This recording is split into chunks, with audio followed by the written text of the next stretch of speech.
Okay, that's it for the big shadow switches. Now let's look at these little switches. These can also require cleaning, but it's a different, completely different kind of switch. So let's look at how those are put together. They also have removable caps, and they have a little hook under each of the four sides, so it seems like it's impossible to remove them, but with a little bit of leverage and persuasion we can loosen up two sides, and then a little leverage will usually pop the rest of the thing out. There we go. So you can see, I hope, that that's got these four little hook flanges that hold it in. And then under here is a little metal plate. It's kind of dimple in it. And that's what clicks when you push down the switch. As you push to the middle, it kind of buckles. And so what we want to do is make sure that the underside is clean. You can see that corner right there. If we zoom in here, this corner is a little bit darker, kind of dirty looking. That's the corner that was making contact. And you can see in the switch body there's a bar or a piece of metal on this corner, and then another bent flat piece of metal in the middle, and those are the two contact points. So this piece, one corner will sit on here, and the middle will buckle down and contact the middle to make the contact. So I usually clean these with some alcohol, but it also helps if you rotate it around so that there's a clean corner touching the corner contact instead of the old dirty corner. And again, I like to burnish these contacts until they're shiny.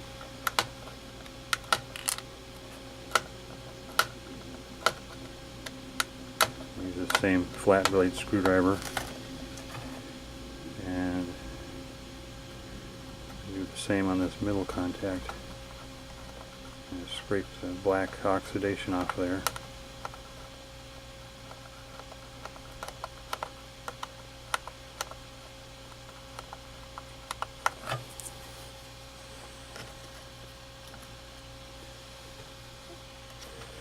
And then again, blow out any debris that's in there.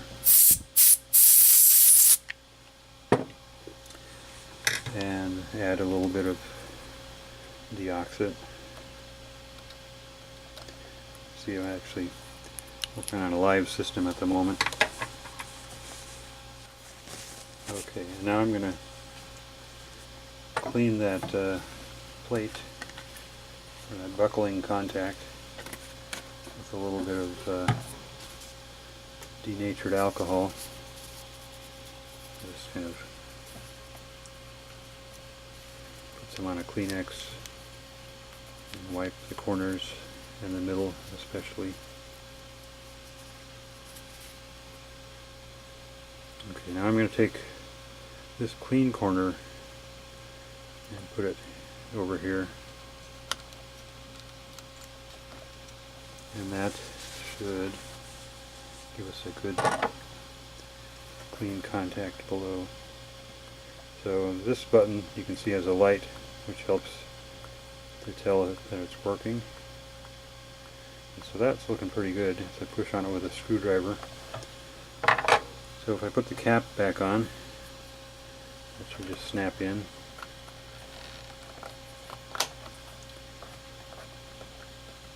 That's working just fine now. And so I'm just going to clean the other switches all the same way.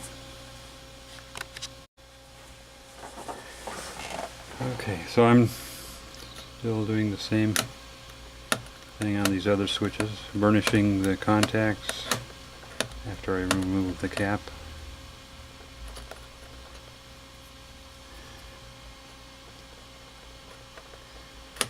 This middle contact's a little bit harder to clean because it's a big flat area compared with the thin edge of the corner piece. But it's if you keep burnishing it until it's pretty much shiny over its whole surface, you should be in good shape.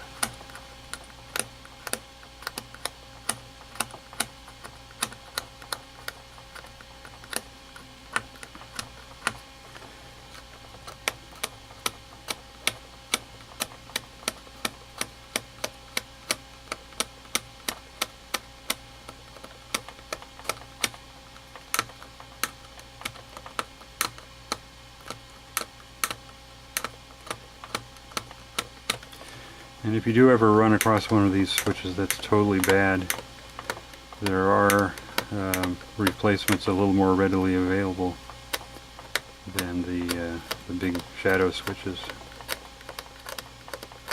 So don't despair.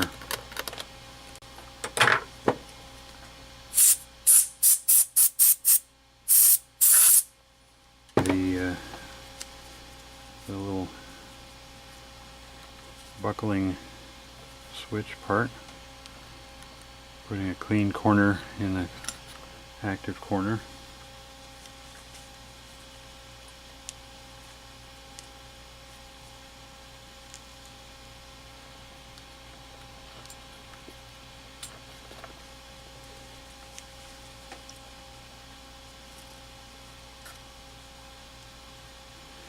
These little buckling plates are very thin, and so they're very sharp, so be careful not to cut your finger like I think I might have just done.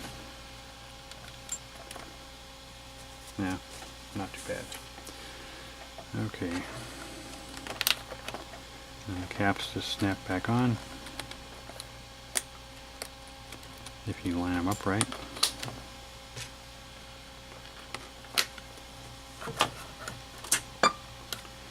And we can check the operation by looking at the light.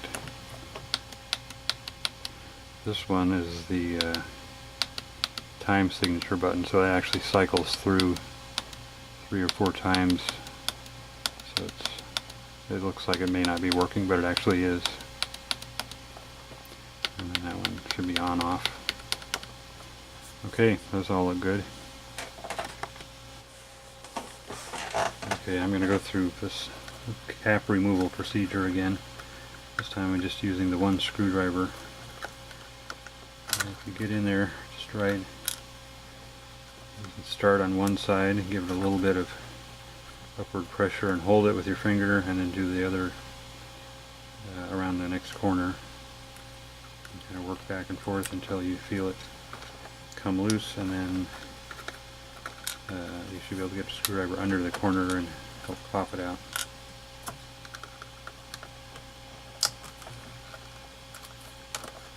And so if you practice a little bit, you can get pretty quick at it.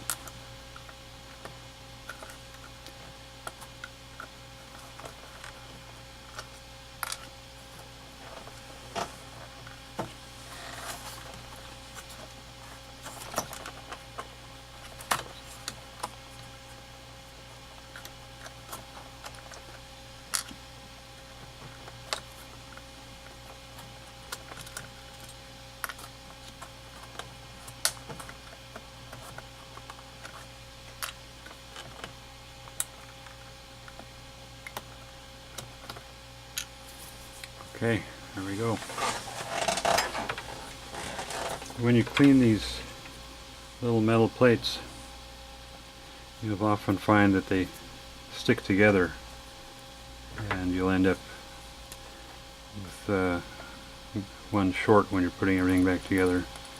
So if you think you've lost one, check to make sure that you haven't got one doubled up on another switch, because they're so thin they're easy to get doubled up. But it'll make the switch feel heavy and hopefully be pretty obvious which one it is if you get one doubled.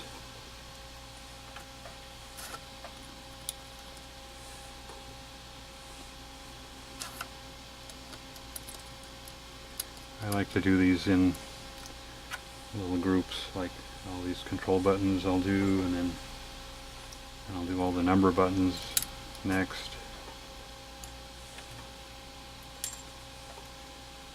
And it's also really easy to drop these on the floor. So sometimes it helps to have a flashlight handy to shine across the floor and find these little parts when you drop them.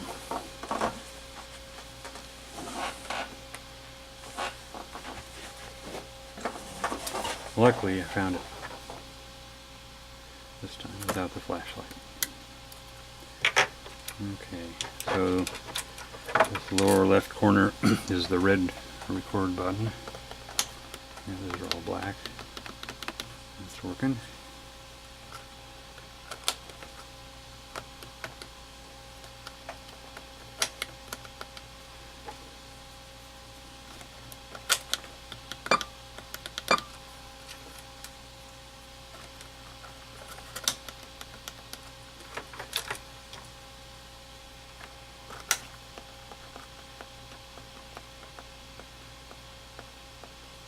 That one, I don't like that one too much. It's being kind of intermittent. So I'm going to redo that one. Meanwhile, I'll check the other buttons. That one's good. That one's good. This one is not as good as it could be. So I'm going to recheck that one. Give a little extra burnishing here, especially on that middle contact.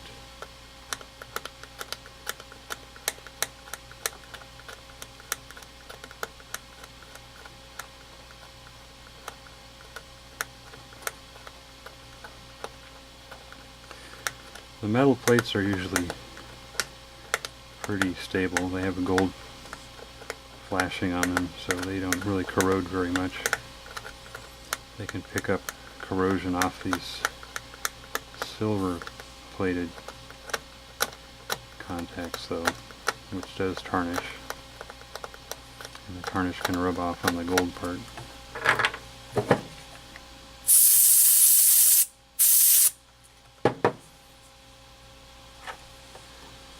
So I don't think I need to clean the gold part again. So let's give that another try.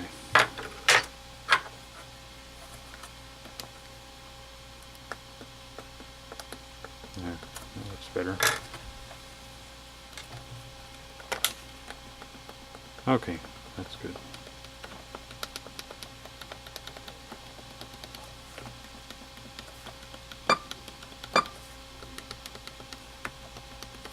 Alright, those are good.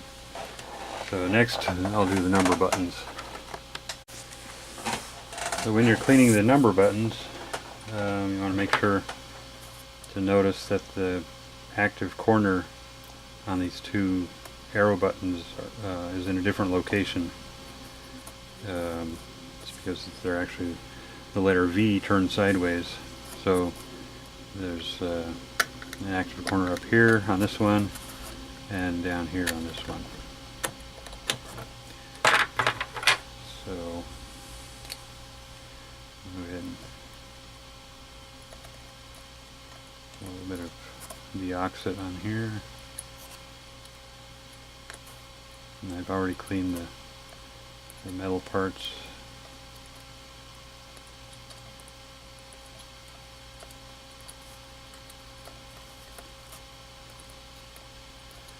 So these should be good. Okay, 1, 2, 3, 4 should be there. There's one of the V's. A 6 and a 9 are almost interchangeable since one is upside down from the other.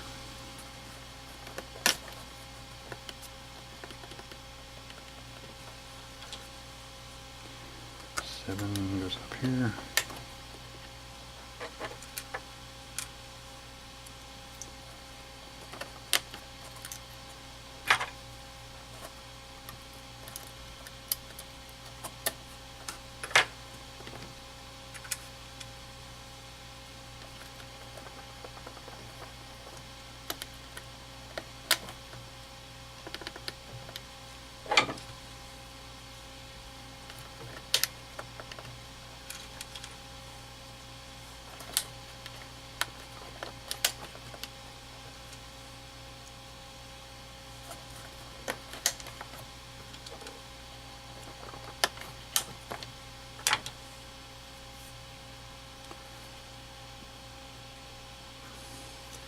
The 8 is almost symmetrical, but not quite.